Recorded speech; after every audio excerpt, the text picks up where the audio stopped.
1 minute. Not yet.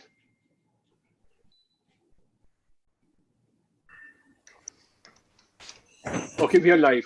We are live right now. So I shall a very, very early good evening to all the visitors of the second of IndianTelevision.com's VidNet Tech Series virtual roundtables titled Challenges of Ensuring Seamless Video Experiences During COVID 2019. We are grateful to solutions provider Bitmovin, which is a leader in the encoding, player, and analytics space of the streaming video industry. We are fortunate to have Dan Dallas, Bitmovin Senior Product Manager, with us on this webinar. A very early good morning to you, Dan. What time is it where you are right now? Dan, can you hear me? 7:30. 7:30. Can you hear me? Early riser, are you? Early riser. The early bird gets the worm. Is that true? I'm sort of an early riser. Yeah, so I'm forced to because of the time difference. So these days, 6. So this is normal. Fantastic. I trust it's been a good start to this day. Welcome. We are happy to have more than 100 professionals who signed on to this webinar. We are streaming live on IndianTelevision.com, India's leading television, OTT, and media industry website, B2B. All our social media handles of Facebook, Twitter, and YouTube are also streaming this webinar. We expect a trade audience of in excess of 15,000 users to watch this webinar. So welcome all of you all. Our endeavor is to make it a good industry learning experiences. Practitioners share their experience of dealing with this surge in consumption, not because of anything, but the fact that they were locked down, that the audiences were locked down courtesy this drafted SARS-CoV-2, which is only gaining momentum in India. Worldwide, the toll has reached 287,000 odd dead, a growth of 16,000 since when I had the last tech webinar, just about on Thursday last week. So it's really spreading rapidly. Well, I want to sadly announce a piece of news about India too, around COVID. India has the eighth highest number of active COVID 2019 cases in the world. I wish we had not earned that ranking. We were nowhere in the running for a few weeks, but the way our country has managed the killer virus has earned accolades from governmental heads the world over, even from the World Health Organization, the Commonwealth, the association. They've all praised how we've dealt with it, but the numbers are still rising. Prime Minister Narendra Modi is scheduled to speak to us about the way forward this evening, but our understanding is that there's going to be no easing up of the lockdown anytime too soon. A gradual graded opening up may happen, but don't expect any miracles. All our eyes will be on the announcements of which route the hotspot zones, Mumbai, Delhi are a part of this, will take this evening. I have a request. Please don't use words like unprecedented, unexpected when referring to the pandemic. That's to my panelists. They've been much abused. Let's have leave you using some other words, for example, unparalleled, rare, unequaled, unmatched, and any other word which you would like to use. Anyone who uses the word unprecedented will have to transfer rupees 100 via Paytm to me so I can donate it to the COPS fund. Actually, NGO Project Mumbai, which is run by Shishir Joshi, a former professional in the TV industry. And we are planning to work on an initiative to help raise money for the cops in Mumbai, who are at the front line of the battle with COVID 2019. Almost 240 of them are infected with the virus, and about 20 or 24 of them have died so far. And they're really running short of, the BMC says they're running short of protective gear for them. So more of that later. We have a fabulous bunch of speakers for this virtual roundtable with us. There's Alok Majumdar from the technology head of Hoichoi. Sorry, I stand here. There's, let me just run through the names. There's Alok, there's Dan, there's Lokesh Chavan, the CTO of Eros Now, Manish Sharma, the head of technology of Sony Live, Mohit Katwani, the director of product at Lionsgate India, Tushar Vora, the head of technology at Z5, Viral Maitha, the vice president engineering of Loco, Pocket Acids. He's in Bangalore, by the way. So he was really a few minutes ago growing about the fact that Bangalore is opening up faster than Bombay. Vinay Gupta, the Chief Technology Officer of Scoop Media Private Limited. And then you have me. I'm Anil Vanwari, the founder, CEO, and editor-in-chief of the IndianTelevision.com group. Welcome to all. I'll begin this session this evening by asking all the Indian panelists, what has COVID meant for all your platforms, beginning with Viral, who I can see first on the screen. I can't hear you. Can you switch on your audio? Audio, switch on your audio. Pocket Aces and in general has had a significant increase in consumption across all of his channels. Some of the 5 of our channels which are on social media, various social media, have had anywhere from, if it's a relatively new channel, 350% growth for Jambo, to having some of the spectacular numbers of a web series that was released during the lockdown, and incidentally, of course, it wasn't planned, but it was a show about doctors in training, med students, and it was a whole drama situated in that setting. So we've had a great run. Loco, we we launched our first foray into live streaming of games, game streaming on Loco, and we've had a surprising amount of interest in people wanting to stream while our viewer numbers continue to grow. Fantastic. So great to hear that. Now I move on to Mohit. And Viral, when you finish, switch off your audio, please. It'll help us to prevent the echoing. Yeah. So how has the entire experience of COVID been for your platform? So I think Anil, first of all, thanks a lot for getting me on this or giving me the opportunity to talk here. I think COVID, like Viral said, and like all of us, for everybody OTT platform, and especially for Landscape, because we have a unique content which is basically Hollywood, right? So the consumption has been really amazing. A lot of people are now sitting at home and enjoying content. So the fact that they are now adopting technology as a source of medium of entertainment, it's been great, right? So you have these people who have traditionally been watching television in India, but from a tech standpoint, we've seen that there's a huge growth in terms of our consumption. So I think that's a positive side what we've seen, and there is a lot of content that's been being basically exposed and being getting cached onto the CDN, what it was not earlier. So it's great, right? I mean, it's phenomenal that way. And so yeah. What kind of numbers you've seen? 2x, 3x, 5x, 10x, 6x? Yes, absolutely. I mean, which number? I said I gave too many X numbers. Yeah, which yeah. of them? So it's been 2x. Our consumption has been 2x as compared to what it has been. So it's been great. It's doubled, I would say. So it's healthy for the business also, and it's healthy for the fact that our content is being known to a lot and more people. So yeah. Okay, thank you very much for that. Lokesh, it's on to you now. I'm going sequentially. With no offense to anybody, please. Hey, thanks, Anil, for inviting me. This has been a very interesting scenario for everybody. Everybody has seen growth. We have also seen a huge surge in overall traffic. We actually took the approach of being what you would say front runner on Indian content provider scenario, and we offered a 2-month subscription option where it was free. So we launched a campaign where stay safe coupon you apply and you get 2 months access free. We saw some phenomenal jumps. I mean, in certain days we were looking at Sundays when initial part 20x surges on an average. People were just 20x. Yeah. Wow. So people were consuming from all kind of platforms, be it the handhelds, be it the TVs. In fact, the most interesting observation there is on TVs, people were watching a lot more older content vis-a-vis on handhelds. People were watching all the newer originals in the show. So essentially, there's a demography of people who are watching the older content with parents seemingly, or enabling their parents to watch at home while they're not around.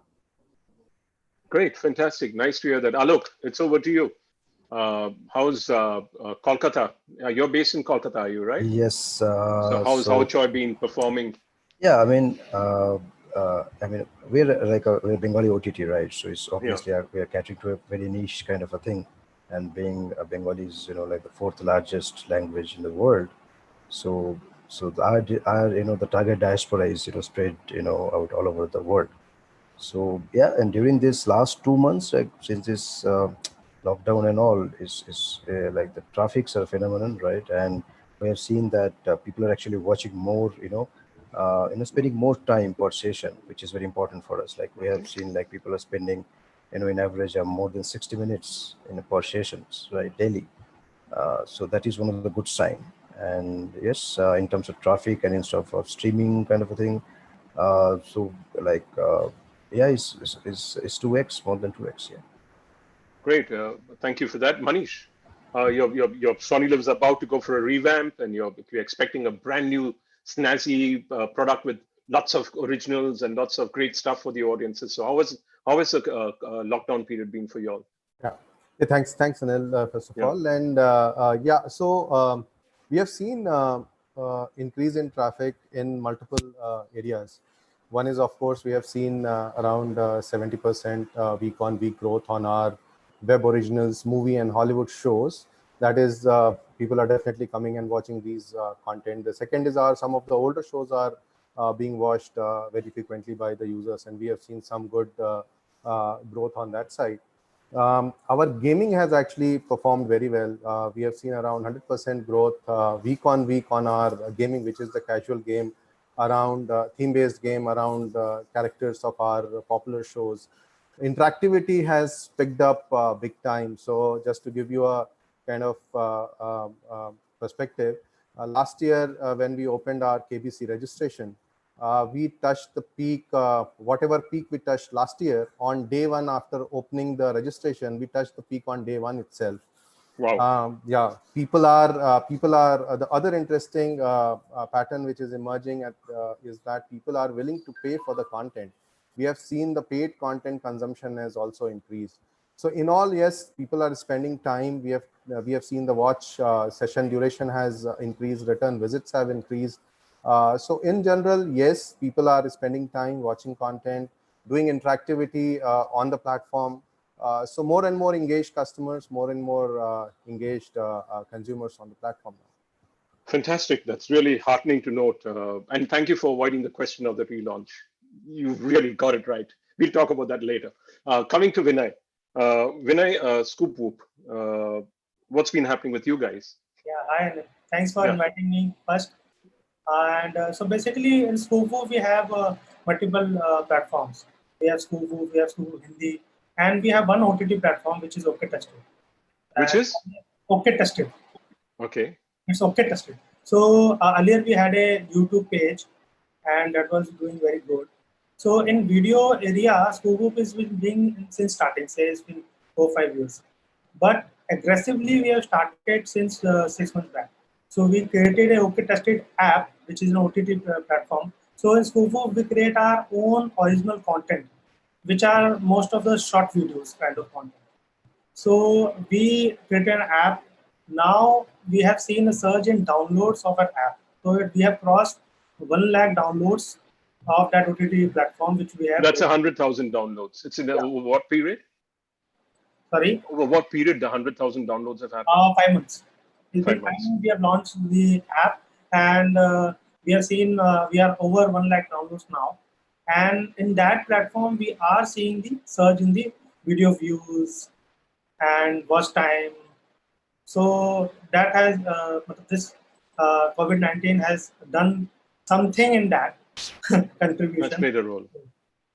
So this is the thing. Fantastic, great. And they're watching the shorter content, not the longer duration content, are they? We do have that longer duration also, but that is few. We have multiple platforms. We have Scoop Unscripted also. So that is a longer content, say 30 minutes or 1 hour. But normally we create shorter content. I understand say that. 5 to 15 minutes content. Absolutely. That's more on the news side of what's going on in the industry, right? No, it's related to related to entertainment. That's what I'm saying. Not the industry in the sense entertainment industry. Yeah. That's with actors and all that. What's going on in their lives. Great. And also celebrities. Now on to somebody who's been really making waves in the last of our panelists. Tushar, lovely to see you again. So let's catch up every week if we can, because you guys are really making waves. So tell us, how has Z5 done? Apart from hiring new people. Hi Anil, how are you? I'm good. Z5, there is we are a AWOD as well as a SWOD supported platform. Yeah. From a monetization perspective, there is a huge amount of dampness as far as the advertisers are concerned. I mean, there are no retail shops, and therefore the advertisers coming to the platform and trying to advertise have reduced significantly. I'm sure that's the same that many others would be feeling. The other part which the lockdown has done is it has reduced the amount of content that is coming onto, because there is no shoot that is happening. So huge amount of innovation has gone into how do you repurpose content? How do you change your notifications? A huge amount of changes that we have done in our recommendation engine. A lot of changes in the repurposing of content, what should be on the masthead, etc. But the best thing that has happened is subscriptions. So the subscriptions have improved multiple X right from, I think, from March 22nd or 21st is when we started seeing huge surge in subscriptions, to an extent that a huge percentage of, I mean, previously we were mostly catering, as far as minutes is concerned, to AVOD users. But now in the month of May, more than 30% of consumption happens from the premium users, and that too on connected devices. So now almost 40% of minutes consumed is happening on connected devices, probably because people are staying home and watching along with their other family members. And once you sit So we're on, talking about the Fire Sticks. We're talking about Fire Sticks. We're talking about the Google Chromecast. We're talking about your Airtel Extreme, etc. yeah, Google Chromecast is still not that popular in India, but smart TV consumption has increased. So primary smart TVs, or is it the connected devices like STBs and? So Amazon Fire Stick definitely has increased, but as you know, new Amazon Fire Sticks are not getting delivered to the home since March. So the ones who had the TVs are the ones who are exploring what is there in that TV. Otherwise, if you would imagine people sitting on a Samsung smart TV wouldn't even know how to download an application. And I'm telling you the truth. So we see a very healthy growth on the subscription side. On the advertising side, because there is no new content coming in, the repurposed content is the one which is making it wave. So all Hum Panch is the one which has come back, and we have seen a huge surge of DD National as a live TV consumed channel on our platform since Ramayana and Mahabharat have come in, and so it's all very interesting times, extremely interesting data, and very healthy for subscription-based platforms. Fantastic. So what are the challenges you have faced? Everyone is saying there's surge. Where is it? Where have you faced problems cropping up? Is it in the CDN side? Is it on the payment gateway, the subscription side, where you had to tinker around, make changes so that you could make life easier for your consumers? Have there been areas which you'll have had to really work on during this time when there's been a surge? Should we go in a reverse order now? Yeah, go in reverse order, please. So the biggest one is the content recommendation and search. Okay. The AVOD content has gone stale. Almost fairly low amount of new movies coming in, and no episodes coming in. So we had to work a lot on our recommendation engine, and so we are coming up with new ML models almost every week now. Okay. For movies, a different ML model. For shows, a different ML model. So recommendation and discovery has become the biggest challenge to get the user to keep sticking to your platform as much as you can. Okay. That's from my perspective. I don't see much of a challenge on the technology side. Everyone is working actually, be it the CDN, etc. I'm sure others can add to this. So yeah, Vinay, similar. Did you face any challenges since you're as far as serving content to your consumers is concerned? You'll have an app also. You said that you had an app, and where did you face challenges? We have videos on our website also. We Yeah. have a separate link to it video page. No DDoS attacks, none of that. No, we didn't have that till now. We are safe. But yes, we do face challenging search. So we don't have that organic traffic for videos, although we have a very good organic traffic for our articles, but videos is a pain point. So that's where we are working on, as they mentioned that we are also looking for that, because whenever admin or user uploads a video, we didn't have that kind of metadata, which actually indexes into Google, and we can get organic search to it. So that's where we are doing some ML thing, getting the words from the videos, and then make it search so that we can get organic traffic on our website. Fantastic. Manish. Yeah, put on your audio, please. Manish, your audio. Switch on your audio. So, yeah. Thanks.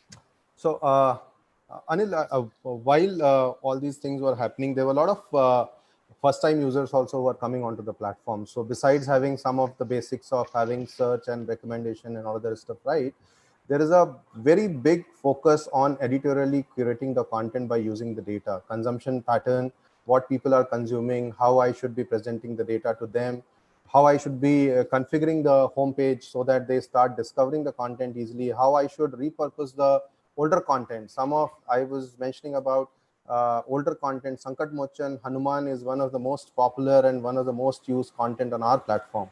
Some of the older shows we started repurposing, some of the Hollywood shows we started showcasing in a different way wherein users get a feeler first and then start using and start consuming. So I think we are during this time using data very intelligently for curating editorially the content for the consumers, so that even for the first time consumer, we give them something to consume.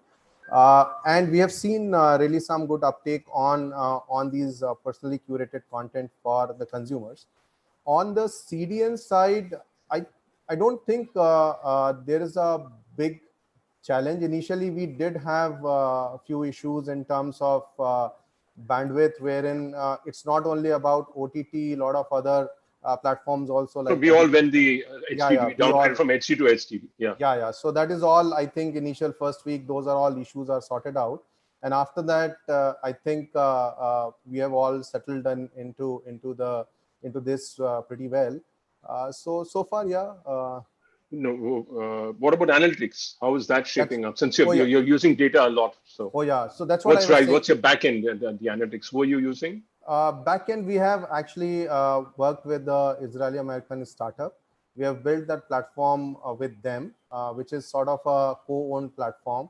We are using data extensively based on the consumption pattern of the user, how much time they are spending, what are all they are consuming, and how I should use that data for curating the content for the users onto our application, rather than them coming and start searching, because some of the older shows, probably it's not that easy for a user to kind of register and start searching. So I think data is used extensively for editorially curating the content, and which is really helping us big time. And in the player, you have what player do you have? Do you have a native player? Or Yeah. So we have native players. Okay, fantastic. We do use native. Yeah. Great. Alok, how's it been for you? What are the challenges? I'll second Tushar on this, right? Content discovery is the the biggest challenge, because curating the new content, I'm sure and the content team is doing a great job, right? The editors and all, how to bring what kind of content, and so I would say the biggest challenge is going to go beyond the homepage, right? Because that's the challenge. So yes, discover new content, search, and and putting relevant content to the user. Obviously, those decisions should be backed by data, because no new contents are coming out very frequently. But are you getting your information fast enough, or is it taking time? Because Yeah, there could be better analytics engines available to you. I mean, yeah, with analytics, better is the always is the word, right? Which fits into every analytics platform, right? So there's always a better analytics. So I think it's more about how we are using the data, right? It's not about what we are getting from the software. Yes, we're trying to push those content that people wants to see. Great. Okay, Lokesh, please something else. Please put off your audio, and not just content search recommendation. And sure, there's some other problem your guys faced. You all couldn't have a perfect product. We did. So when you see unprecedented surges, you don't $100. Everything. You said unprecedented, $100 for the COP fund. Fine. I'll solve. Yeah. So yeah, we did face challenges on scale, specifically around the surge on APIs, both on part of the consumption reporting APIs and on part of authentication. There was a bunch of attacks we had to mitigate. So I mean, all the problems that we have talked about, how enabling the editorial staff to do better content curation, how to do better visualization on part of what users are watching, what are they engaged with, how do you funnel that back into recommendation. all of these journeys are pretty much the same with everybody right now. But where I would say is that I never expected the kind of hits that were happening on the platform. I was caught unawares to for the first part of the week that it happened, and then since we were all remote, there was obviously a little bit more time to solve things. So how did you We manage were that? I able to. mean, how did you manage that from remote? I So mean, because funnily, there's restricted access, lies to restricted access to different levels of executives sure. So and I'll technicians. give you a little more context. So uh, Eros now as a platform has been always enabled with remote access and remote enablement, because we were working out of Bangalore, Bombay, and SF. So three remote location teams synchronizing in different time zones, working alongside each other. Tasks are divided. People do different activities in different time zones, and monitoring was round the clock. So we were, from tools perspective or from processes perspective, pretty much there. We did not require anything. Oh my God, how do we manage this now? But yeah, certain things when they were completely gone haywire, we did require a little bit of help from the cloud partners, syncing up with CDN guys, identifying issues, and part of backend strategy of how do you handle scale. All of that did happen to be a little bit of unexpected journey. Fantastic. Thank you for being so very forthright. Mohit, uh, put on your audio, please. Yeah. Yeah. So, Anil, basically for me, fundamentally, we have a slightly unique case because most of our content is being served onto telcos, right, through our APIs. Sure. And, the deal is that we've been preparing for, infrastructure, most importantly, from day one we've launched the service. So fundamentally, while we've seen the growth, we had to ensure that all our backend is able to handle the load and the traffic that's coming up. And fortunately, we've done a good job out there, and we've been prepared out there to make sure that whatever the traffic increases, our backend and infrastructure is capable to handle that. Because there are certain APIs that have been exposed in our case. Fundamentally, there are two aspects, right? One is, of course, the catalog API, and second is the DRM. We have to Yes. ensure that what does the consumer want at the end of the day, right? He clicks on the play button and he wants the content to play. He does not understand the dynamics that goes back behind the player.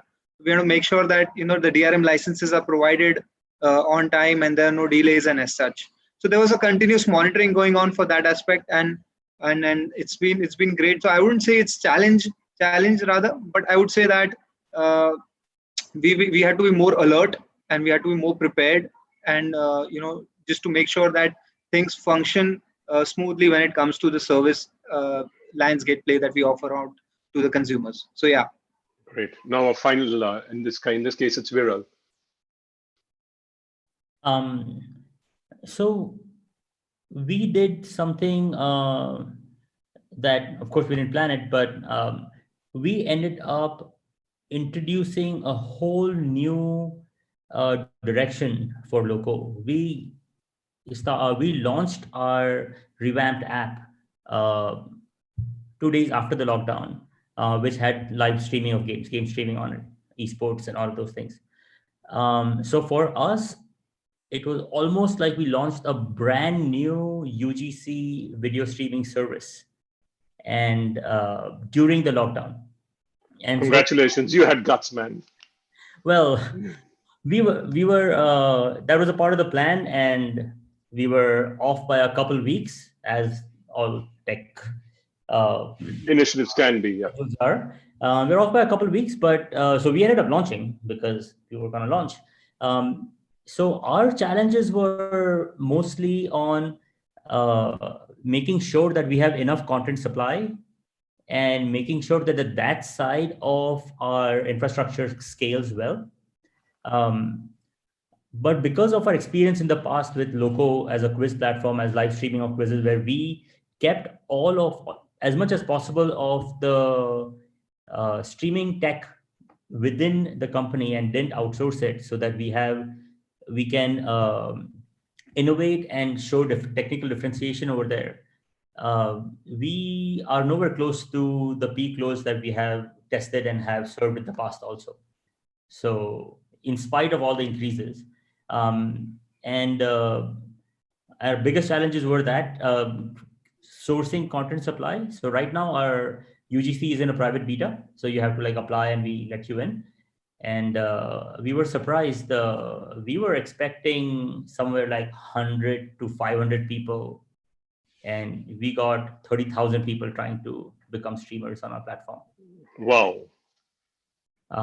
So that is now that's the challenge. So then we changed course in our product development plans and started figuring out how to serve that mass of people, how to get them onboarded as soon as we can.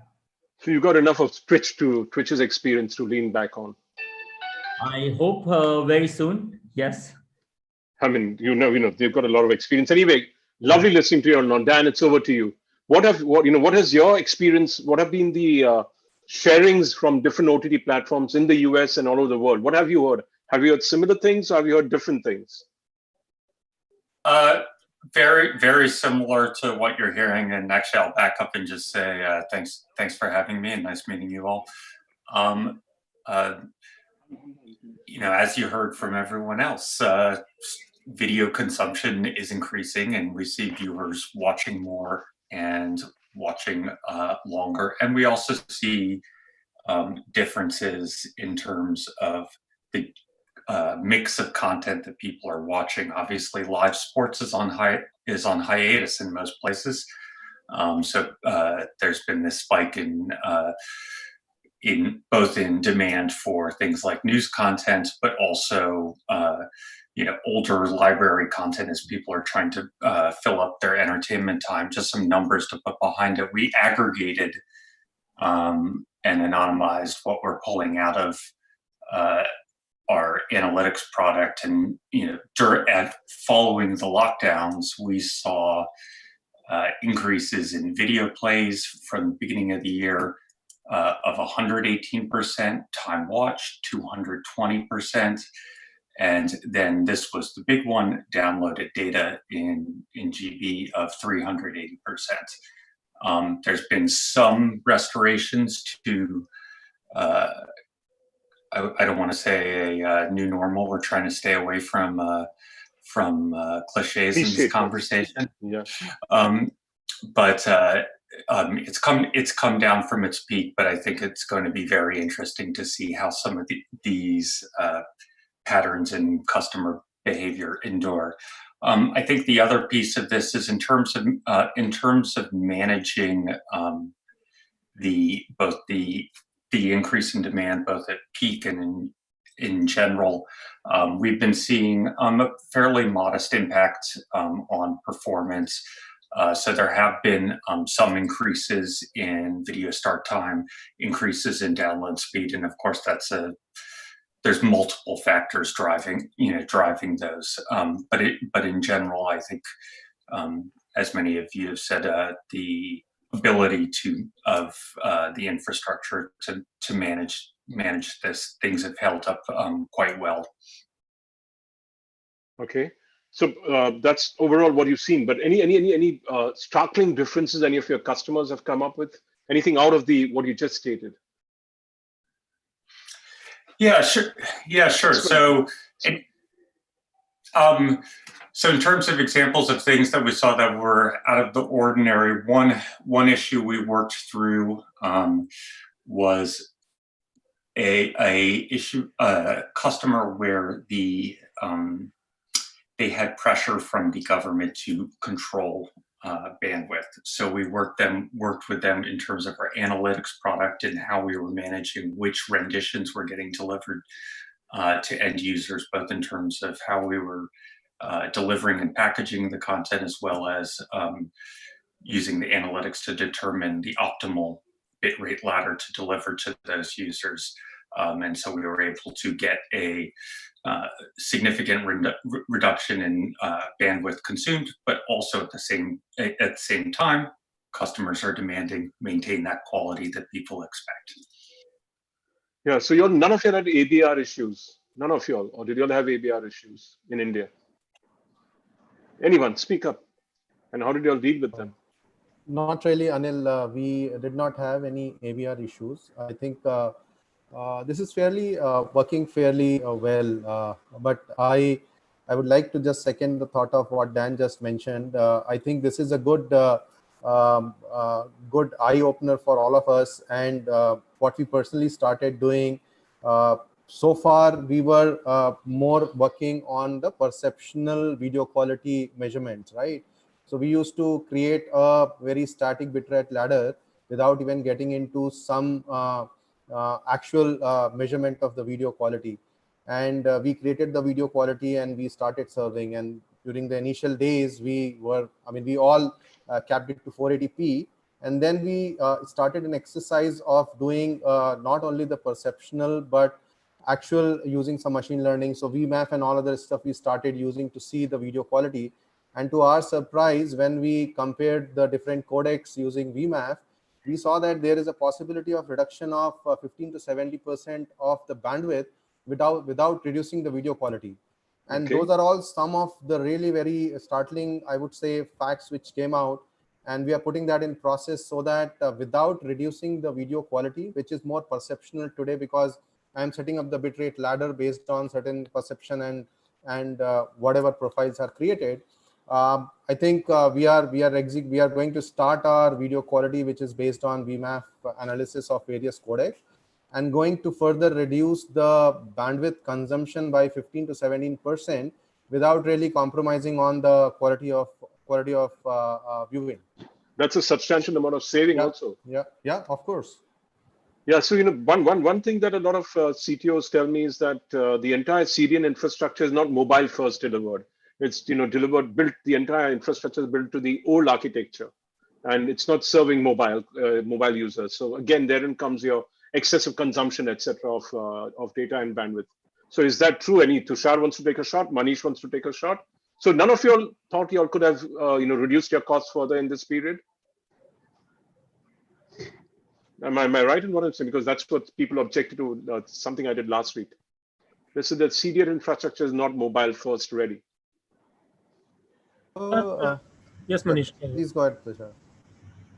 No, Manish, you go ahead. Yeah. Okay. So I don't think there is mobile first or anything of that sort. Definitely, yes. When the CDNs were built, they were built to cater and to render the smaller files. And initial infrastructure was built to cache and render sort of a infrastructure wherein all these smaller files were cached and then rendered. Over a period of time, I think these CDNs have also evolved. Some of the large CDNs have also evolved and created their streaming infrastructure to handle the large file delivery across the various POPs. But yes, I agree to an extent wherein all said and done, these CDNs are putting up their POPs based on the business proposition and the volume of traffic. And our consumers are distributed across multiple geography, and at times we may experience the location wherein the POP is not closest, or probably the POP closest is not available for serving any extra traffic, and probably the user is mapped to a suboptimal POP. And that is where I think these are all the normal CDN way of working, and that is where there is a serious thought and internal conversations are happening whether we should go with the third-party CDN or a hybrid solution wherein we use CDN and cherry pick the POPs for some sort of a captive deployment wherein we can then control the quality of service and we are not completely dependent on third-party CDNs. So yes, that is what my take on this. Yeah. So, but what about using a multi-CDN approach? That we already use. I mean, that is all. That's all given as basic. I mean, everyone uses. No one relies on a single CDN. Brings up performance and competition in terms of commercial viability and all that stuff. But yes, the other factor which probably worth considering that even it's not about CDN. I think the backbone infrastructure is also meant considering that the traffic is distributed during the course of time, and we have seen some of the very high volume live sporting event also getting served in India, right? When those kind of live sporting events can happen, what stops us for serving these kind of traffic? The problem here is that everyone started consuming simultaneously, and I think the backbone infrastructure, especially the telco last mile from BTS to your device, those are all having a limitation in terms of how much bandwidth they can carry to the last mile. and that is where simultaneous consumption of your radio frequency has started impacting overall performance. And that's where I think reducing the last mile issues resolved and reduce the stress on the backbone. Yeah, that is what I feel in general about the CDN. Yeah, Tushar and Lokesh. And then Dan also can step in. Yeah. Please go ahead, Tushar. I'll strongly second Manish on the second point, which is the last mile issue. And I'm happy that Jio and some other providers are putting in broadband aggressively in India, and they have done a lot of work, and that has improved last mile to an extent where we have seen a reduced CIRR, so connection induced rebuffering ratio has improved in the last 1 year. It also is to how the CDNs are performing and how the encoding is happening at our end, but also has to do with the last mile. We do notice that there is a huge amount of fluctuation in the network, and that has nothing. I mean, what would a CDN do if the network itself is fluctuating from a 4G to a slow 3G in a span of 5 seconds? The final experience to the user, and we do measure it as to what bitrate is the user actually watching and whether he has switched to that bitrate manually or is it an auto. And we see that during this COVID lockdown, a lot of bandwidth getting consumed. Fluctuation of bandwidth has become rampant, even if you have a broadband. And I experience it myself. So I purchased a platinum connection of Jio with a 500 Mbps so-called connectivity, and I don't even get more than 30 Mbps, by the way. So that's how the state of the affair is. And the infrastructure backbone has to change for any better than, for 4K and 8K consumption to happen in India. Otherwise, those are, far down the line dreams of OTT providers like us. Lokesh, yeah, on the encoding side and on the whatever encoding, your encoding side went off pretty well. Your DRMs are working well, because I go on to a lot of the torrent sites. I see all your shows on torrent sites, by the way. So Okay.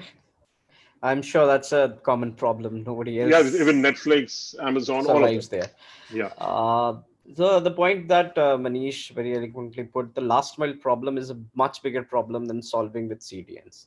Until and unless there is capacity at tower level to locally cache and serve for a content as large as simultaneous multiple video providers, there is no way out. The bandwidth in itself chokes at the tower level.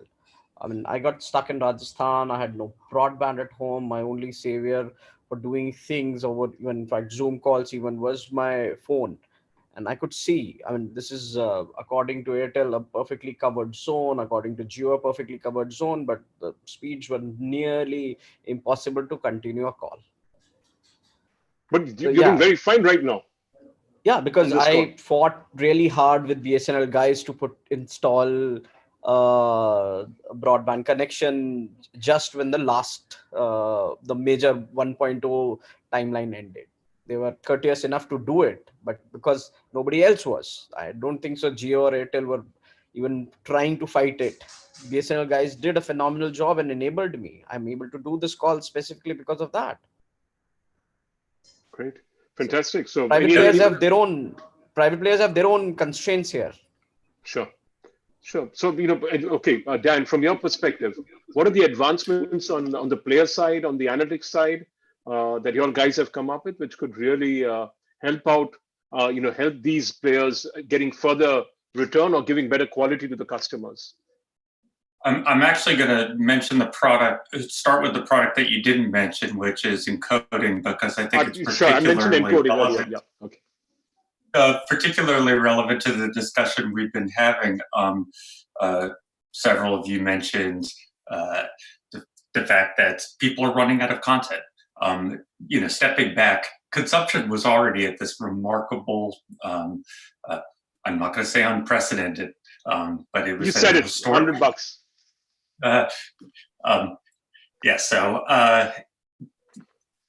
but the point is that historically consumption was already at a peak.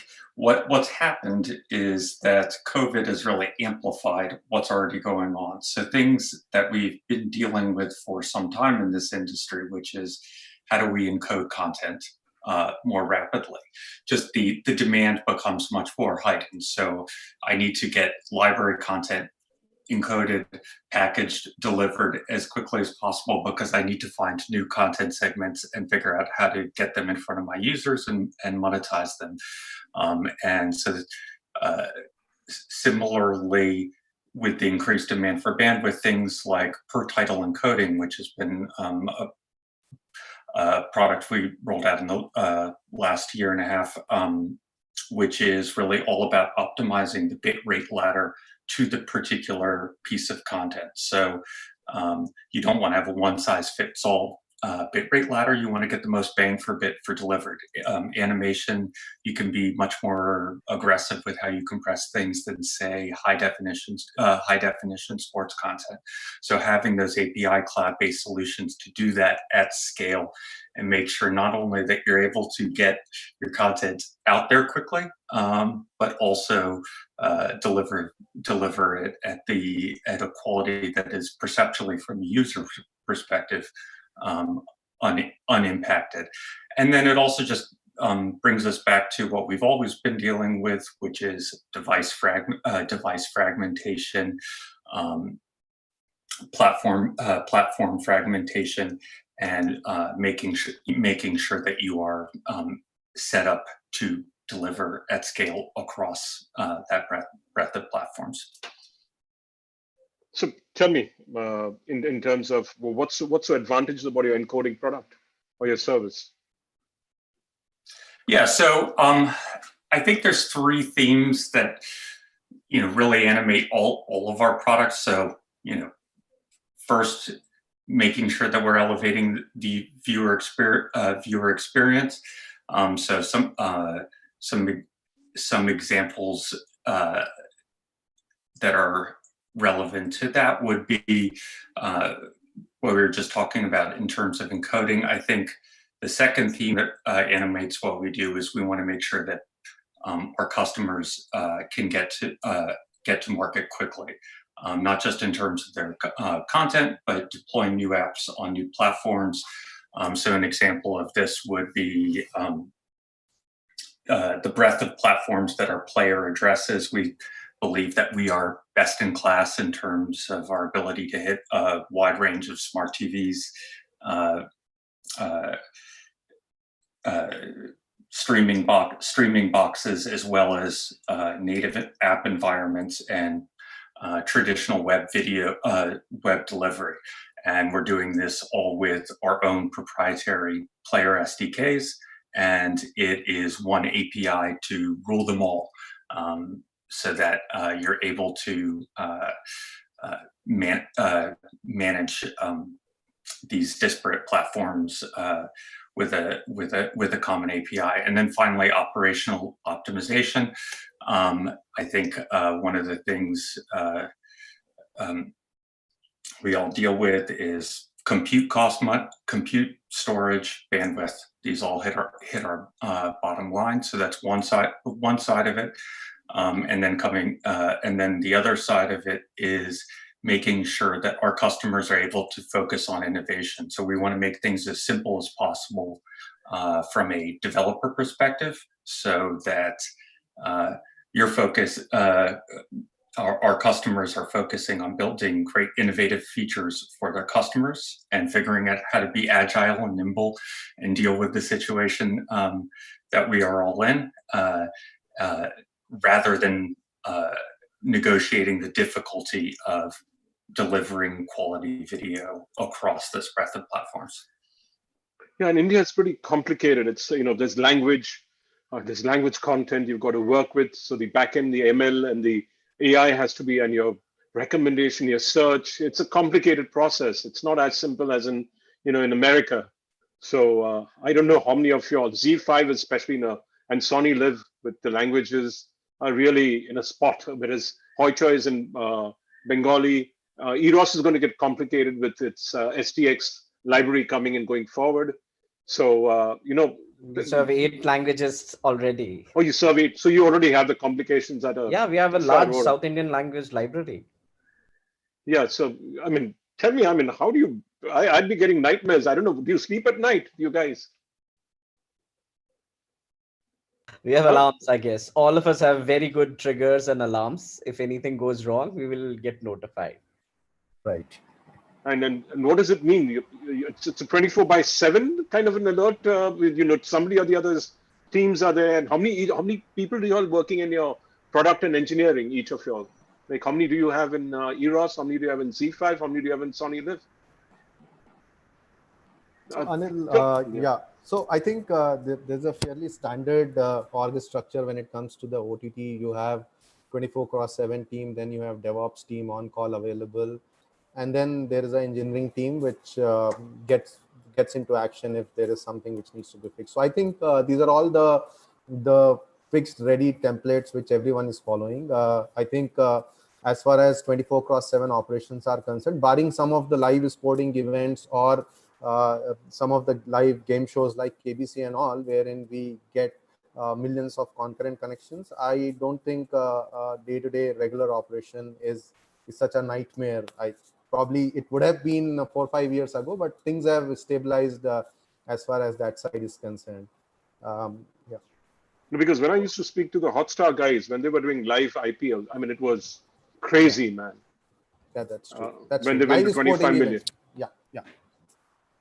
Yeah. So Tushar, what about how strong is the product and engineering team at Z5? Is it your DevOps and everything else? Are you all 100 strong or 50 strong or 70 strong? The org structure is very similar to how Manish was describing. Sure. On the NOC side, the trick is to get as much automation as possible. Otherwise, definitely there are nightmares. And Z5 has been, a new entrant in the game, so it has taken us some time to develop, the pipeline and the alerts, which would come for each and every service. The other complication that comes in is that once you have both subscription and AVOD, so one side you are taking care of registrations, data flow, and playback for AVOD content. The other side you are taking care of subscription related issues, which is payment, premium user not able to watch on a certain TV, and so on and so forth. So there are complications, and definitely it takes a while to set up a system which is going to cater to as much of a proactive alert rather than reactive. uh, on the team sizing, we have a fairly strong team on the DevOps side. Monitoring, as I was saying, is thin, more focused on automation and automated alerts. Fantastic. Lokesh? And then, Alok and Viral. We are a much small startup team, around 50 odd engineering staff guys. The fact of the matter is we have tried to automate a large part of things on scalability, identifying leading indicators, ensuring we utilize the cloud platforms provided capabilities on scaling up, scaling down. So we have been fairly aggressive towards doing cost optimization and performance optimization from cloud infrastructure standpoint. As a result of which we are a lot more aware. If something goes a little off, we get alerts rather easy.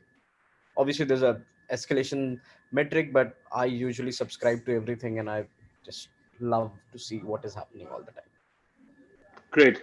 Viral, from your side, I mean, games are going to get, I believe, game traffic. I was speaking to the Paytm guy who looks after the Paytm first.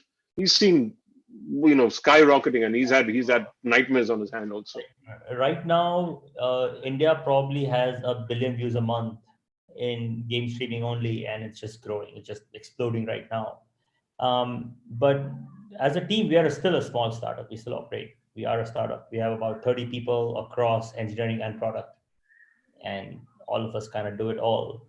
As Tushar said, the key is automation. The key is to set up alerts as early as possible in your development cycle, so that when you develop something, you have to keep in mind at every single point in time, okay, if this crashes, what happens? If this crashes, what happens? And you set up that whole pipeline of alerts and PagerDuty alerts that keep escalating all the way up to me and then the founder, so that if something really goes wrong, we get a phone call in the middle of the night.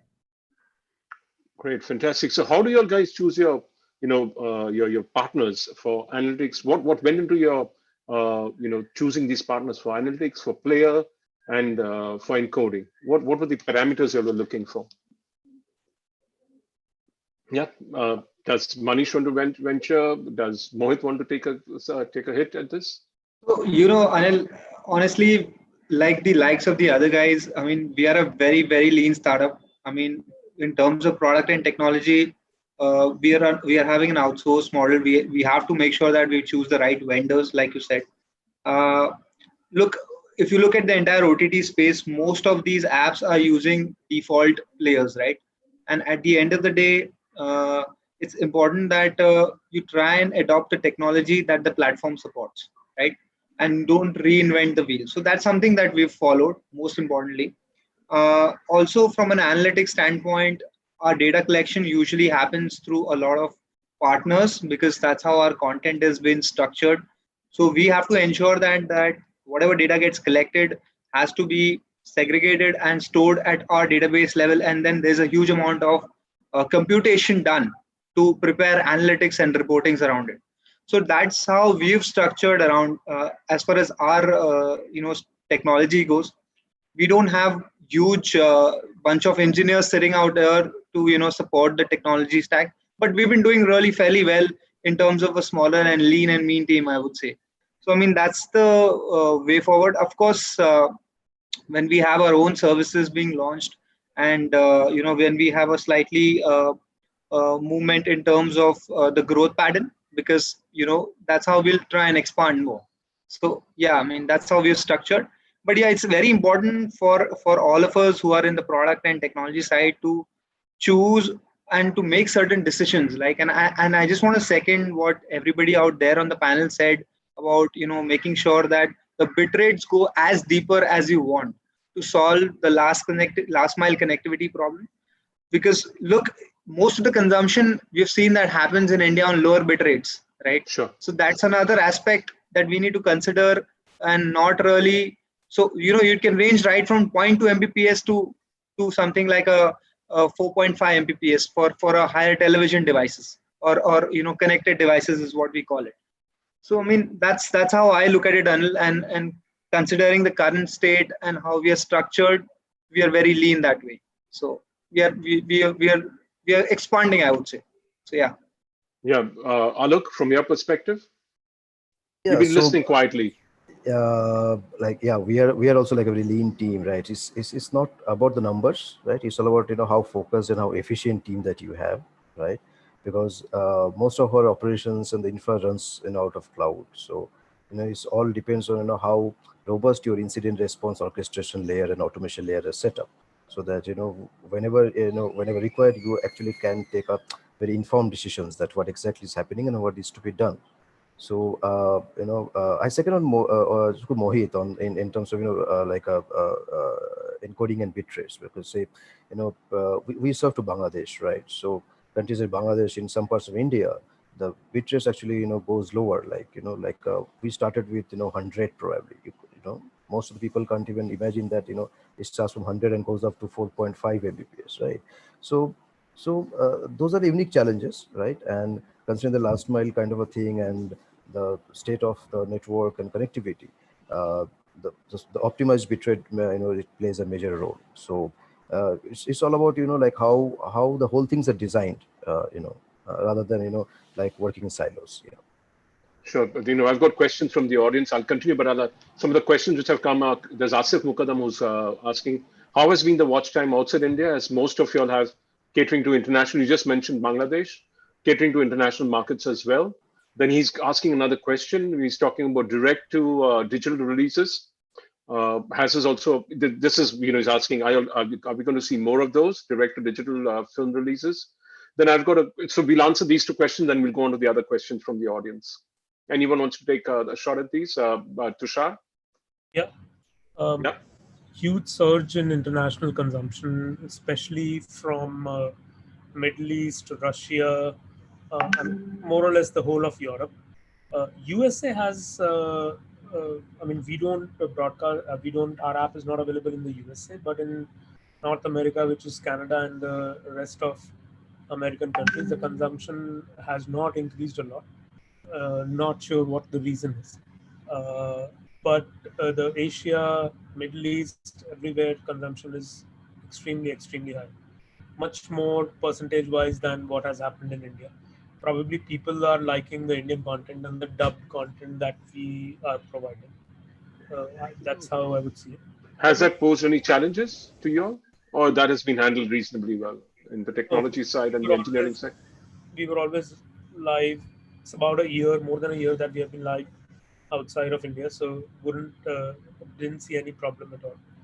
Okay, Even the payment gateways work well the way they. You had a second that's question there. yeah. The second question is direct to digital film releases. I'll just add to that, and then maybe the other people can add their comments. I strongly feel that it's more or less a end for theaters, at least for the next 1 year or until a good medicine comes out for this particular virus. And most of the releases, many of the releases that would happen if the shooting starts, let's say in a 3 month scenario for movies, would happen in a digital environment. Not sure how it would be created, whether the theaters and the distributors would come in with a technology solution for it. There are many that already exist, but definitely OTT players will lap onto it. Yeah, because already I think was it Universal which launched Troll Hunters? They got $100 million in the first week My box kids office. also On watched. sorry, My kids also watched for $400. yeah. So that's great. Anyone else wants to take a shot at these two in terms of watch times outside India and whether they The first post one any I would, challenges? yeah, so we saw a surge all across. North America also performed very well. We already had a very dedicated fan base in North America because that was initial target audience when it was now actually started off a few years back. So the loyal fan base of NRIs and the parents of those NRIs who have migrated there have stayed along and have watched more hours for sure. But as Tushar mentioned, other areas are also picking up. So there is a minor surge, I would say, across Europe. Non-English speaking countries, we don't have that much dubbed content for. So the people who are primarily watching are the ones who can do with English subtitles. So that I would say pretty much is not a great percentage there. Okay. The second That's part is interesting. since we are S-word, we don't do T-word or A-word. That's a difficult part for me to answer. I mean, if business takes a But could you specific move call, towards T-Word? Could you move towards T-Word? yeah, I mean, again, Because if premium business would video be on more demand. There's appropriate. also P-Word coming in now. It's premium video on demand. This again pay-per-view models, right? You can Yeah, exactly. extend it to multiple variances. This is more to do with how business grows, and we currently Sure. are engaged with both SWOT model and our partnership model, which is providing content across to multiple partner, be it telcos across the globe or some of the larger players trying to enter video businesses. A Flipkart partnership is a marquee partnership right now for us to talk about, and those guys are doing phenomenal DAUs and MAUs on part of video content itself. Great. Manish? Yeah. So I think yes, the content on digital consumption is going to be there, and offline viewing outside in cinemas, theater is going to be restricted for some more time. But I think this is the behavioral change, I would say, wherein getting into the habit formation over a period of time. And I feel that it is content definitely is going to be there on digital. We are also producing a lot of originals, and a lot of content is going to be there available on digital platform. But besides that, I feel that we will have to create experiences also for the people. When I'm talking about the experiences, the how I can view the content with the family, right? What kind of interactivity and what kind of community viewing I can create. because the bigger challenge is going to be, and it is just to give you a kind of analogy, when demonetization happened, we all saw the surge of 200-300% into the digital payment ecosystem, right? Sure. People got into some sort of a behavioral change and then got into the habit formation, which continued and then kind of normalized over a period of time. If I'm not able to give that kind of experience and I'm not able to convert the behavior into habit, then it is not a long-term phenomenon. I think this is the right time for us. We have the opportunity for creating the behavior into habit. We will have to create the experiences by creating the community viewing interactivity, how I can keep the users engaged by having the right sort of content recommendation, engagement metric around the content, so that users are more engaged and getting better experience than what otherwise they would have got when they would have gone outside watching the same content into theater or anywhere else. So I think these 3 to 6 months are going to be critical from creating experiences around the digital platform. So do you foresee any technological challenges to create these experiences? There are a couple of technology challenges which I can foresee, and I think that is where I feel that we need to expedite some of the field trials which are happening around alternate data technologies, right? Okay. When it comes to, let's say, live streaming or live sporting events, which are millions of users concurrently consuming the content. Today, my live streaming is a unicast, right? Each consumer needs to connect to the server to get the content. There are field trials happening for multicast. How can I expedite the multicast so that I can still cater to multiples of millions of consumers, right? The second is, I would say that there are some field trials already started happening around transfer JetX protocol, right? Which is not the protocol, this is the technology, which is alternate Wi-Fi technology which runs parallel to the telco network. Works with telco but runs in parallel. The field trial in India has already started. I'm know because I'm working with some of these guys. They claim, and this is actually tested outside India, 10 Gbps plus bandwidth available in parallel to the telco network. If I have to create experiences, if I have to create 4K experience, if I have to create VR experience going forward, I need to have a parallel data channel available other than the telco channel. Otherwise, when it comes to the scarcity of the bandwidth, the preference will always be given to voice. And then we will again be talking to reduce the bandwidth to 480p and 360p or whatever else. We will never be able to create experiences. We will try to adjust within the given resource and the resources available in the telco ecosystem. So I think these are all the challenges which are, I think, perceived by people already. There are work going on. I think this is just going to expedite some of these field trials so that we can, it can lead to converge to some of actual deployments. And then these things coming out nicely in the next, maybe if not 3 to 6 months, maybe 12 months, right? But definitely these things are going to get expedited from here.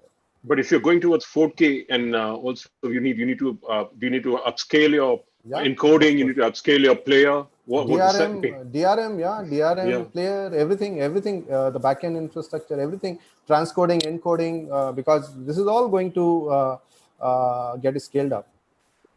Yeah, Dan, I've got another few questions, and after that.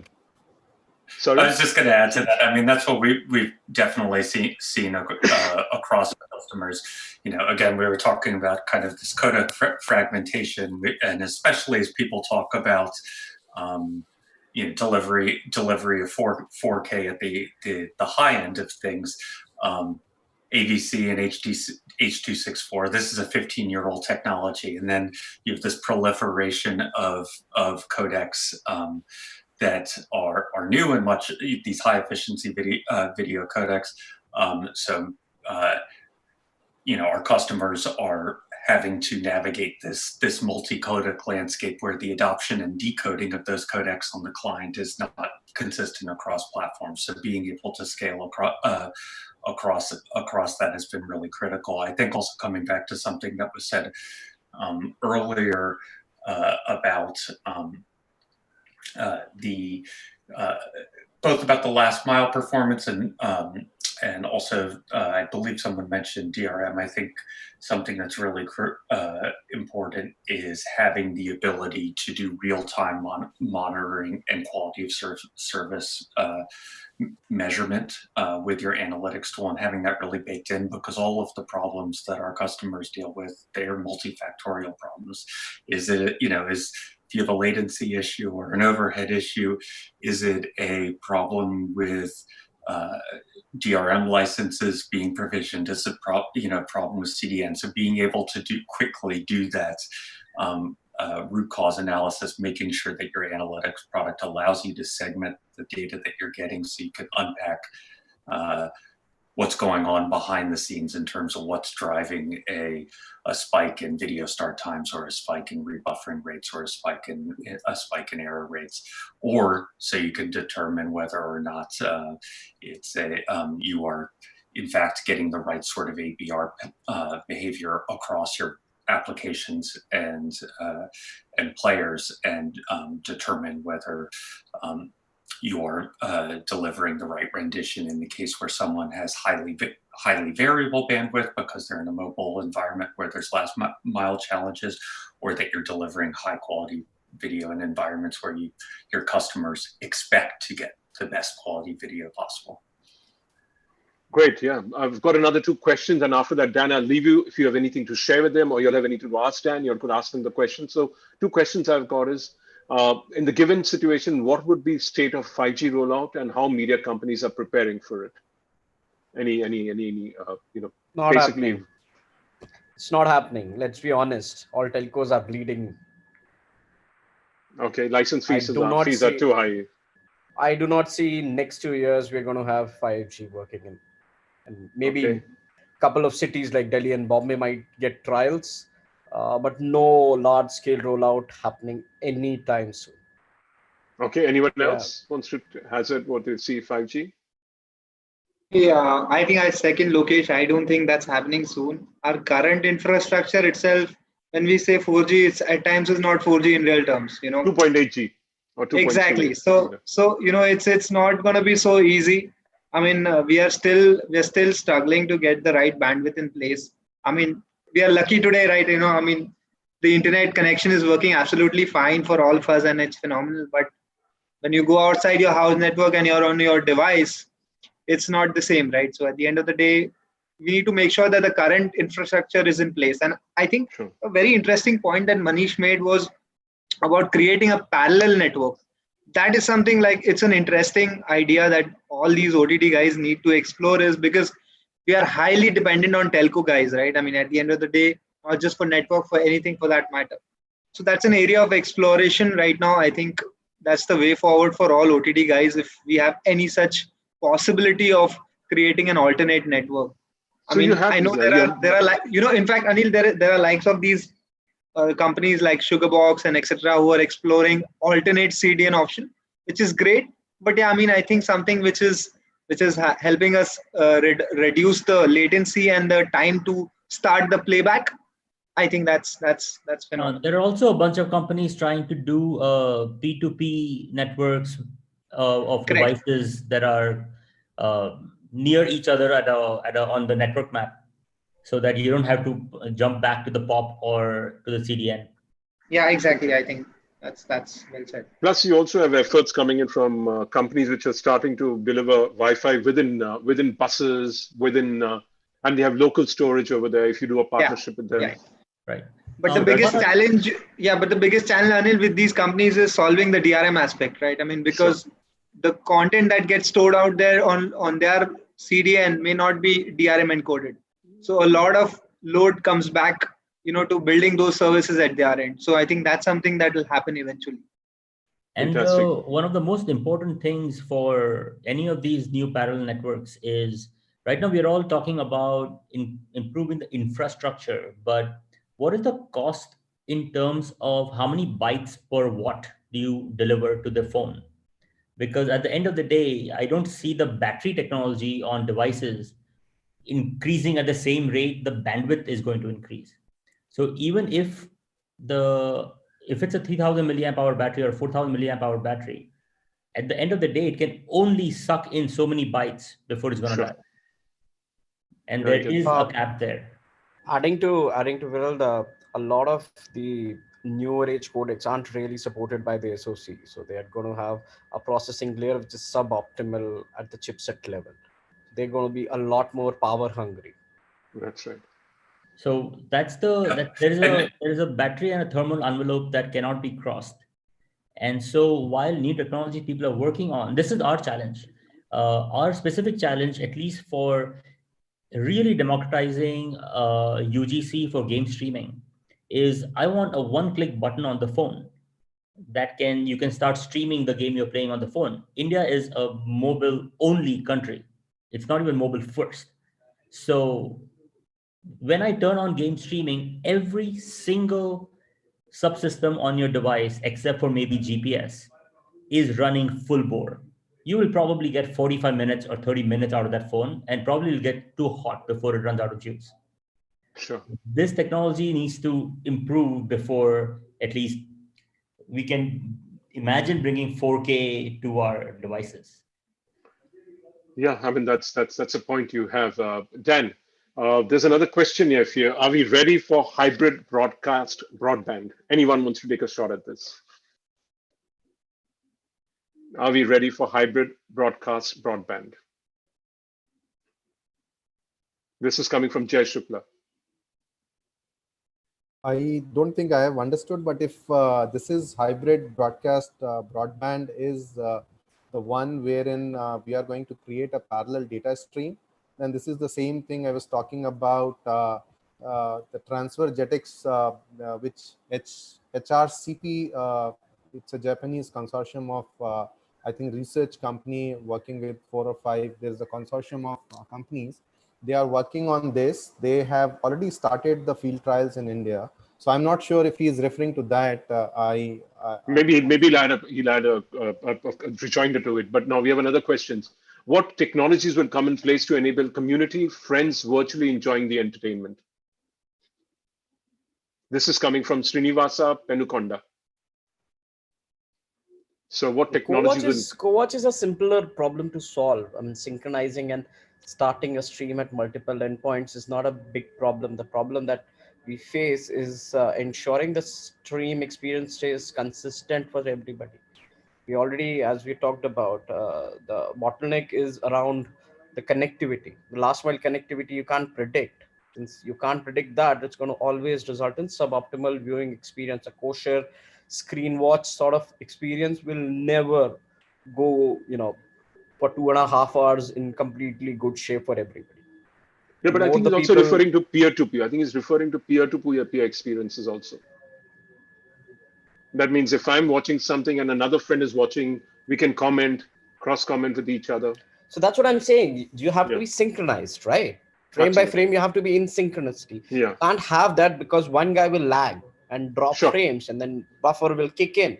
So since that will happen, you will also be forced to lag and stop till the other guy resumes. And this is like if you're trying to play an online, racing, asphalt or something.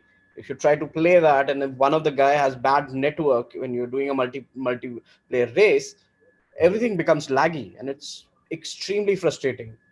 Okay, so you don't see that really taking off in the country because we can always say that theoretically this sounds very awesome, but practical problem is not a technology, it's at the infra backend. Okay, thank you for that. I mean, I'd only add, at least if we're talking about a kind of a virtual living room experience, a social media watching experience for VOD content, that's a use case where the technology exists only insofar as you can introduce that lag up front, so everyone is getting the same lag. Obviously, for live streaming or many to many kind of applications, then absolutely what you're, the point you make is well taken.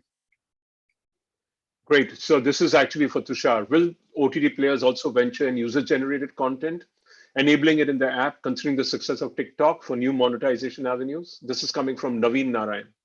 Hi, Naveen. We are planning to launch our UGC platform fairly soon, hopefully by month of July it should be launched, and it's a very ambitious move from Z5, where we want to amalgamate content coming from the creators and the consumers directly, and bring in a lot of engagement of like, share, fairly very similar to how TikTok is doing, but with the uh, pure Indian touch to it, and the celebrity focus and celebrity power that we have, uh, to enhance and take that content and that platform to the next level. I do not know about the others, but we are gung ho about it. What about Manish, Lokesh, Viral, Yeah, Mohit, Vinay, all of you, or yeah. Alok? Even we are also working on the UCC platform where user can actually come and post images, videos also. They can create videos, upload videos on that platform. So yes, I think OTT players are going to venture into this space also to obviously to increase the engagement on the platform. Okay, anyone else? I mean, Manish? We probably may not get into the UGC into that, but yeah, PGC is something wherein celebrity interaction and things like that would already there. In fact, 2 days back we launched our ask me a question with celebrities, so people can uh, uh, upload their video question. We are going to have the video interactivity with celebrities, so those kind of experiences would be created around the PGC, but not around UGC. I don't think it is going to come in the near future. Okay, I'll Lokesh? go with Manish. I'll go with Manish. Okay, so It makes PGC. so yeah, because we are premium content producers. We are the guys who provide what you would say the right experience with the quality. We can't devalue to the point of fighting it with the individual content creators. The value prop that we talk about is we are biggest Indian content library, which is not something which is UGC. This is production grade content. Yeah, but some of the watch some of the videos on TikTok. Some of them are done by people who've really learned the art of production. Yeah, but I think that that's what percentage. Tushar is banking on, and the Yeah, but team that and the business. percentage is minuscule, and the Yeah. amount of noise in the system is too much. You would Okay. have to bear the whole hardware cost to manage it, the bandwidth cost to manage it, and the outcome is not even 1% premium grade content. Seems to be a little difficult challenge to work. I personally feel that the same group of people should not do both. There is value in both, and then there is value in focus and the kind of content you can create. And it is very, very difficult to be in two mind spaces where you also want to do compete with HBO and do content at $1 million an hour of content, or $2 million an hour content, and then $20 an hour content. It kind of is. I don't think it can, that level of dissonance can live in one organization. Okay. Let's see if Z might make it work, Tushar. You never know. They've done the impossible. We are trying our best. let's Yeah. let's see So what the so customer says. yeah. That's the final answer. So there's one more. What's the impact of cancellation of sports events? All the sports events have been cancelled. So imagine if we had sports on at this time also. The data, internet bandwidth, and all that would have gone berserk. So I am happy the events have been cancelled. But WWE was on, right? You all got to see. Did you all stream those WWE specials? Manish? Yeah, put on your audio, I can please. Yeah, jump. yeah. I'm not sure. The WWE was really on now. Yeah, they had a special last week. Okay. No, I I missed mean, it it then. went crazy. I mean, lots of people Yeah, locked on. So cancellation of sports events. What does it yeah, meant? Yeah, you're relieved that the yeah. sports events were cancelled? I don't think people are relieved, but I don't think there is any other option or the choice, right? No, no, but I'm saying imagine if people were also watching what they're watching and they were watching sports, live sports. What would have done to the infrastructure? People have You'd only. have not been on this conversation. You'd have been in the I, I know. probably on phones. I know. I'm saying people have only 24 hours in a day, right? Yeah. So Yeah, yeah. people are latched on to a type of content, which is GC. If people are latching on to sports content, then definitely these are the guys who are going to move to sports as well. Probably a few percentage here and there. So it's not that I'm going to have another extra maybe 100 million users watching sports. They are not watching GC now. So yes, it would have been a slightly difficult challenge. but I don't think it would have created additional 100 million users watching content on the internet. Okay. Tushar, any view on Yeah, that? Oh, Dan, continue. Dan, continue. Yeah. I just wanted to add that's a key point here, which is we are bound in terms of overall consumption by the number of hours in a day, and we have to be awake to presumably to consume content. So what's always been striking about the consumption numbers in the United States is you just wonder, well, how can these numbers keep creeping up? Because at a certain point, people have to go to sleep and they have to, eat. And all of a sudden, we've had this sui generis moment. See, I kept away from the banned word. I used a fancier word, whereby consumption has again spiked because people are working less. And what you're seeing is, to the point that was just made, is it's less about the overall consumption, but then the types of content that people are consuming. And I think what'll be really interesting is the second and third order effects that come out of COVID-19. And what I mean by that is, will these changes in viewing behavior be durable?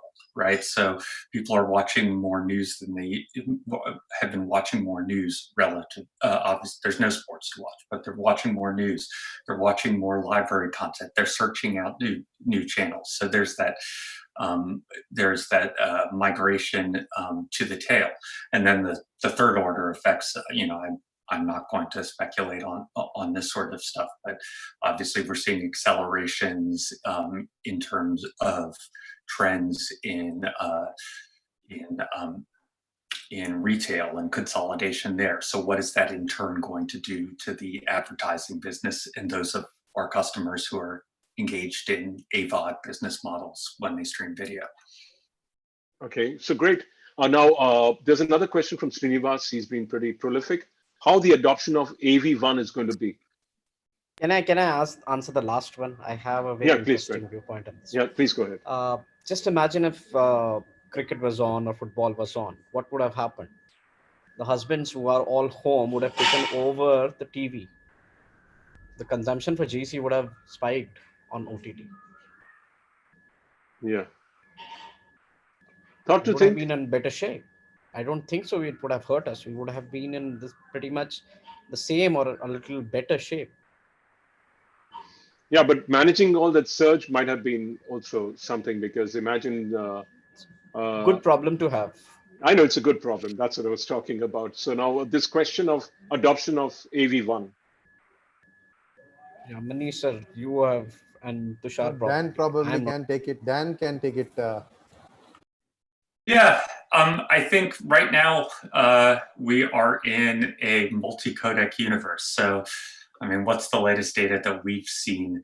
AV1, ability of devices to consume AV1, that's about 22% of the market, and now I'm going on global figures. Obviously, there are regional differences, but things like HEVC is up to about 70%, VP9 closer to 80%.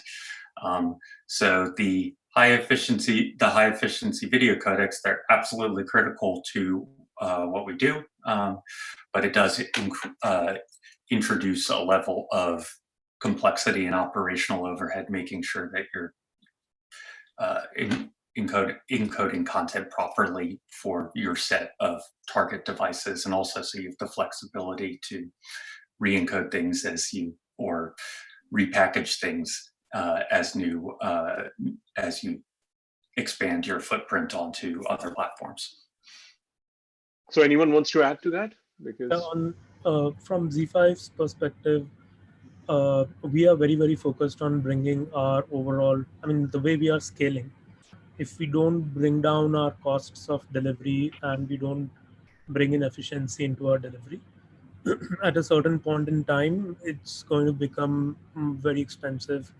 And, the subscription rates also have to be brought to a level where more and more subscribers can come in and purchase. and therefore efficiency is extremely important. So we have already started trials on AV1. The only thing where we are contemplating and working on is how do we actually deliver? Do we deliver on a on-demand encoding pipeline, or do we deliver on a keep the encoded files and deliver based on the device?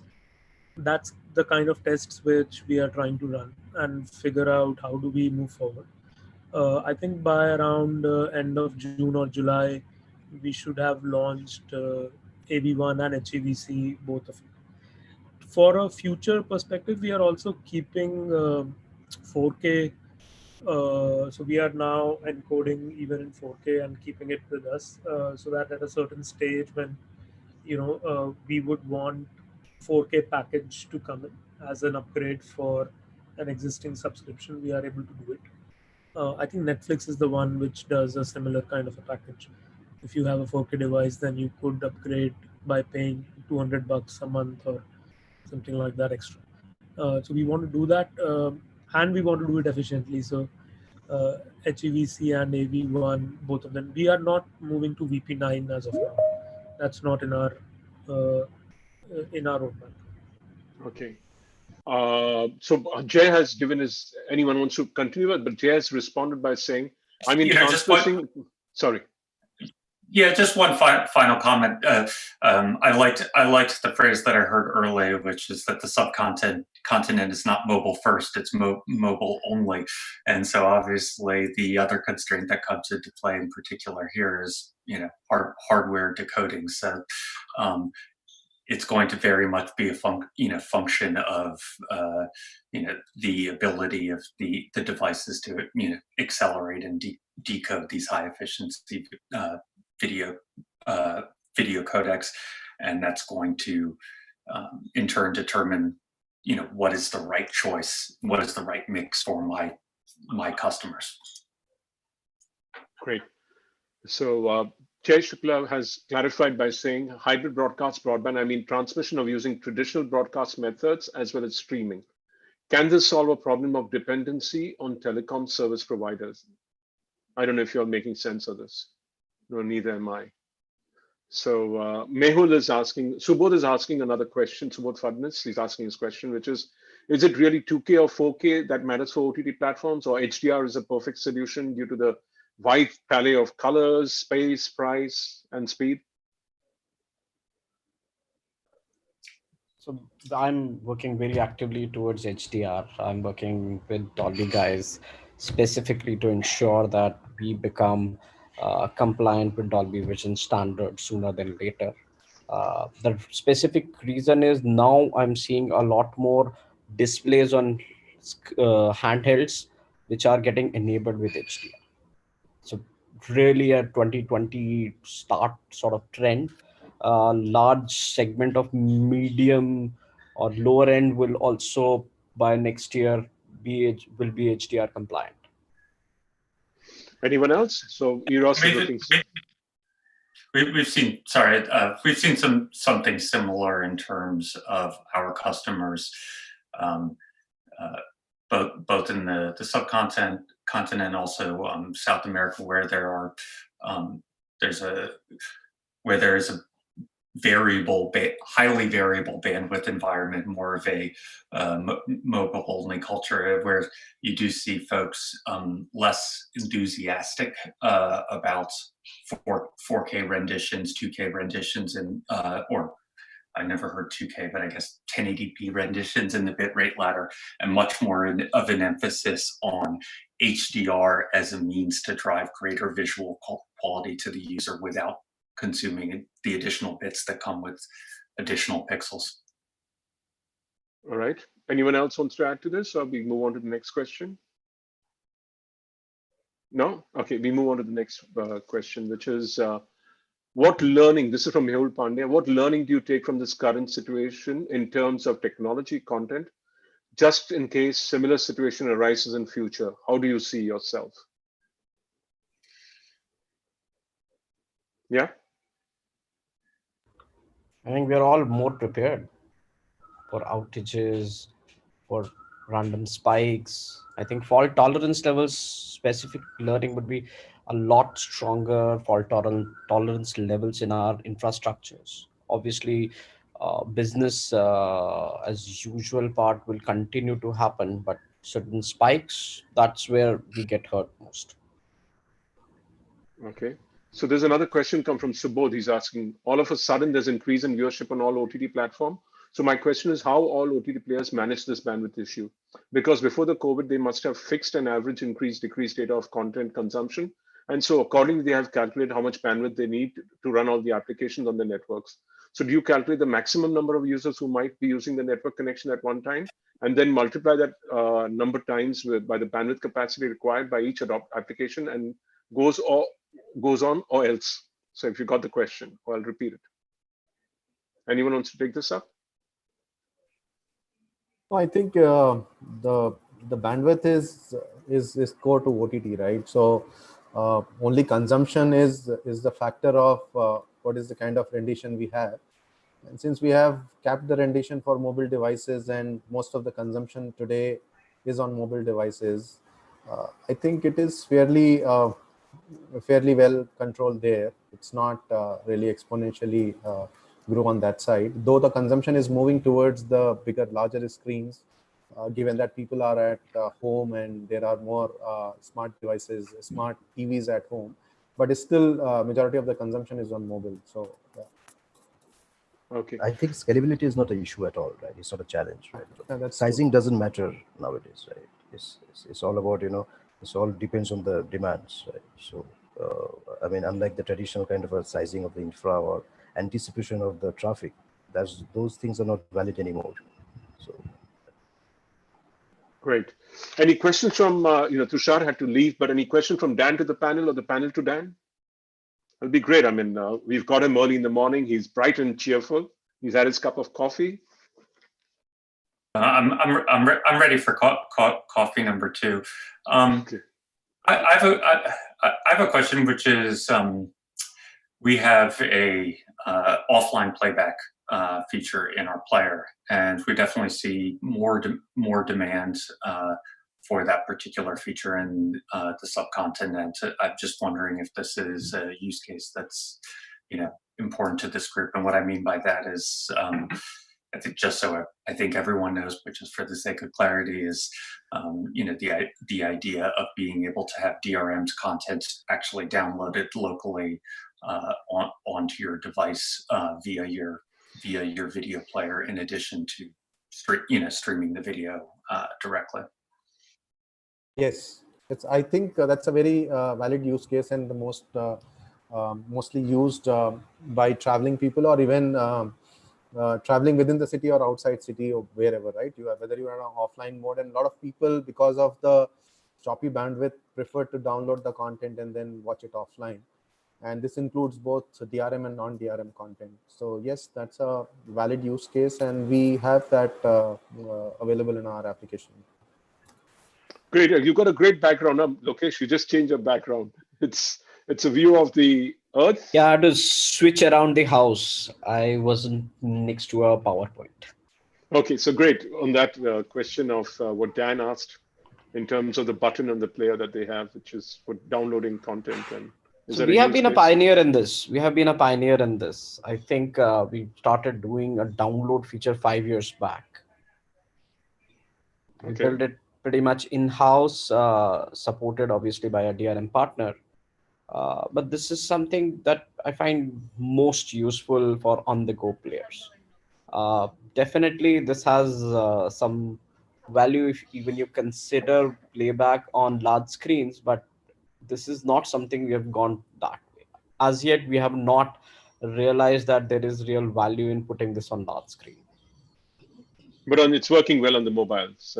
Oh, definitely. It's hugely convenient for people, especially tier 2 markets, tier 3 markets where Indian movie consumption is fairly high. I understand. Others, you go and sideload it from the local shop and you forget. I might as well support it rather than guys pirating it. Absolutely. I believe makes sense. Download feature wouldn't be successful for the shorter videos, because I think, say, if the user wants to travel and he knows that his data bandwidth is not that good. So you can download it on the Wi-Fi at your So home. it's happening. I think Netflix has seen a lot of download is happening even for full Yes. seasons. I mean, I download seasons and I keep them with me when I'm traveling at So times. it works for both the short videos as well as long ones. Yeah. That's a good thing. Download is a good option to give. It's very important. Like it's not all about the not related to traveling only. Say, for example, in India, what happens? There are a lot of free Wi-Fi hotspots, right? So where you can actually connect, say, in metro stations, railway stations, or in a junction, right? So what we have seen that people usually, what they do, they will, connect to a free hotspot, Wi-Fi hotspot. They download the stuff and then go back to the home, right? So they don't need to use their cellular bandwidth. So that's pretty convenient. Jugaad, Indian Jugaad at its Yeah, best. yeah. Huh? People living close to large stations, go there, 30 Yeah. minutes, Google provided bandwidth, download Right. whatever you want to download, come home and watch. With your games platform, you won't be seeing that viral. The Jugaad, Indian Jugaad. No, we don't. But Because you can't. You need live streaming. yeah, Lucky you. you can't do that for live stuff. But Yeah. we do notice that a bunch of game streaming viewers are very cognizant of the fact how much better or worse than you are from YouTube. YouTube is, whether like it or not, the de facto standard for UGC streaming. And so some of our competitors have actually done marketing saying we are only 2% or 5% more than YouTube for live streaming. And of course, this group knows the nuances of bit rates and what video streaming bandwidths are not fixed at all. But anyway, so then, but the it is important to those guys. One Great. question here from my side. Yeah. Sure. What frame rates do you guys stream on? We stream at 30 FPS. We try and capture as much as we can, but we end up streaming at either 25 or 30 FPS. But that is another one of those challenges where if the streaming is happening from the same device, then the games themselves can't achieve a FPS fast enough because a lot of the power is being sucked into doing the streaming work. And Yeah, that's precisely. out of that. Now the displays are increasing. They're doubling down on smoothness by adding much higher refresh rate displays. So does that impact your streaming is what I was trying to understand. It does at some level because that is extra processing power that the phone has to do. But if the phone is a well-designed, well-balanced device with the correct amounts of accelerator support, etc., so then it doesn't hamper too much. And also, a lot of these 90 hertz displays are doing aliasing by themselves and not really requiring 90 hertz refresh rates from apps themselves. Yep. Any questions to Dan, or Dan? Any questions to you all, to the panel? I have a question Manish? for Hey, for Dan. Dan. One second. Yeah. Mohit. After that, Alok, if you don't Yeah, mind. yeah. Dan, I believe your product is, you mentioned to us that you have a player of your own, if my understanding is correct, right? Look, what's happening is in India, right? And this is based on my past experience. And, the deal is a lot of these Chinese devices don't support DRM. And fundamentally, what happens is users click on the play button and end up, the licensing, it does not support the Widevine library, the playback does not happen. Now, are you guys working to resolve that issue? Because as far as I know, most of these Chinese devices, right, face these problems. So, yeah, I mean, that's my question to you. Yeah, so there is going to be variability across devices in terms of DRM support. And when I say DRM support, I would probably separate what you think of as kind of strong DRM, which is the wide vines, the play readies, hybrid solutions that bundle multiple versus soft DRM, which is let's make it harder for people to steal content, in AES 128. So it's not really that secure, but it's more secure than nothing. In terms of how we work on this, from our perspective, it's a technology problem. We try to make sure that we play well with all of the various flavors of DRM to the extent of, what's possible, in the marketplace. The problem that you're describing, it's always going to be a mix of, well, where did I get my content, and what are the constraints in terms of my ability to, or rather, what is the right level of DRM for me and my customers, or if I'm licensing content from a third party, the content owner, and that's going to dictate what level of DRM. To a certain extent, if there is a certain class of a certain subclass of devices that doesn't play with anything that is contractually specified, that's that is not in the realm of technology solvable problems. Those are more political, industrial, I guess. Yeah. So, Dan, I mean, I get your point. The only point that I was trying to make is today in India, if you look at the number of mobile devices, you see the likes of Xiaomi's and Oppo's. Everybody's so comfortable using Chinese devices. And there has been real-time experiences where playbacks don't work on these devices. So I think that's a problem that all of us will have to solve somehow. And I don't know if anybody else in the panel feels the other way around, but I'm sure all of you guys would have experienced these problems from the consumers, where they would come back and post out on, let's say, a Play Store or social media saying, a playback is a concern. So, yeah. Anyone wants to add to what he has to say? Otherwise, move on to Alok, who had a question to ask. Dan? No? Alok, ask the question, please. Yeah, Dan. So, it's about the DRM, right? So the biggest challenge that we see for a DRM, like adaptation is, fragmentation of the device and operating system, right? And, not all devices or operating systems supports, all DRM, right? So how do you see, possibility of, adaptation of a common encryption platform, instead of a, very different DRMs in future with a multi-codec, environment? Yeah. So we have been supporting the common encryption since its inception. We do have some customers taking advantage of that. I think from our vantage point, our goal is to make sure that